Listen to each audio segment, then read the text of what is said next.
In today's episode of Bully Mysteries, I'll be covering a very popular myth in Bully, which is the werewolf.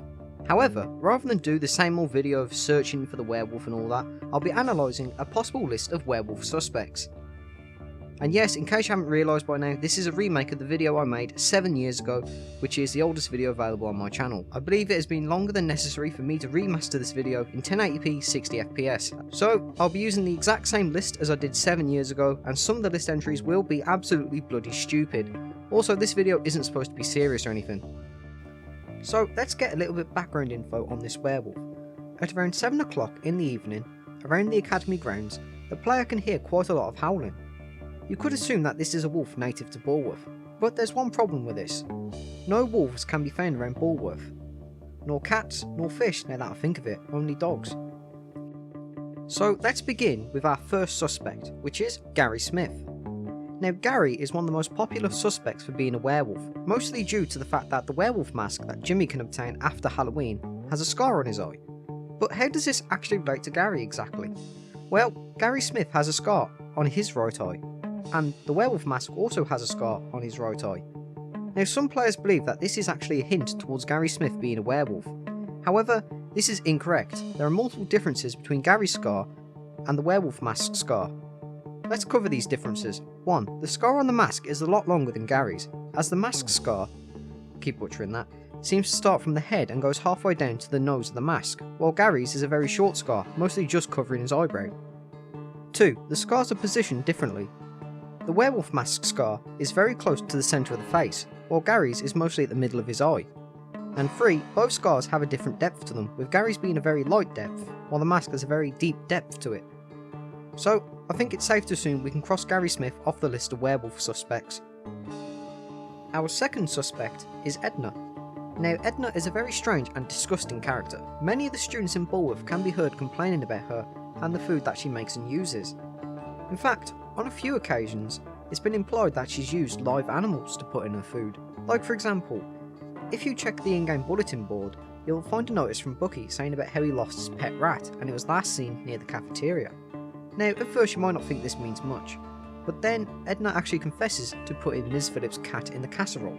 Now I know this doesn't exactly sound like the actions of a werewolf, but I've seen some people say that maybe she is a werewolf because she likes to feast on animals and all that. Personally, I don't think that's true. I think she's just a really disgusting kind of character. However, Trent Northwick mentions that he actually found a toenail in the meatloaf. Now, why on earth there would be toenails in the food? Either she clips her nails while preparing food, or perhaps they could be a victim of hers whom she killed. While I think it's very unlikely for Edna to be a werewolf, there is no doubt that she is a very mysterious character and more than likely does hold some mysteries of her own, which we'll cover in a future episode.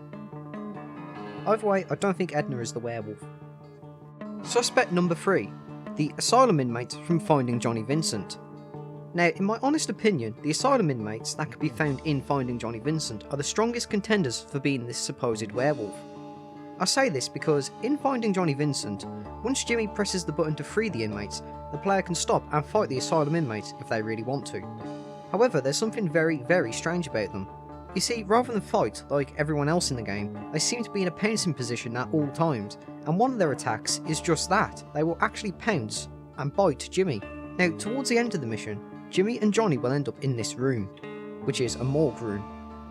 Now, in this morgue room, which is also a very popular destination for bully theorists, we can also see these x-rays on the wall.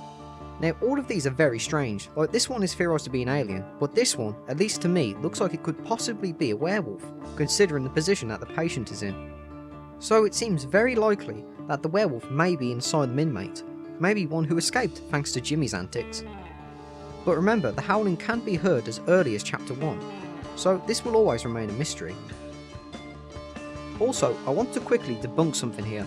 Some people believe that the asylum orderlies are too scared to enter this room and will not enter it because of the aliens or the supposed werewolf. If you don't know what I'm on about, if Jimmy gets into this room and he has a full red trouble meter, the asylum orderlies will not enter. Instead they will run up and down this hall, or just stand in the doorway. This is actually false, and it's just a glitch. Although it would be interesting if they were scared of this room. Suspect number 4, Jimmy Hopkins. Now, strangely, some players believe that Jimmy Hopkins is the werewolf, because if he passes out, he'll wake up without shoes. This is arguably the weakest theory out there, because if Jimmy was a werewolf, wouldn't he wake up someplace else and not in the exact same place he passed out? The only reason I've seen people say Jimmy is a werewolf is because, well, he wakes up without his shoes, that's it. I'll admit it's weird, but in reality, Jimmy's shoes were stolen. The game even tells you this, by saying you were robbed in your sleep. Jimmy Hopkins is not a werewolf. Well, at least without mods or roleplaying anyway. Suspect number 5, Chad Morris. The rumour for Chad being a werewolf are the same reasons people think Gary is a werewolf. Now, with the exception of the Jimmy entry, this is arguably the weakest theory on here, mostly because Chad still spawns around 7 PM, which is when the werewolf can supposedly be heard.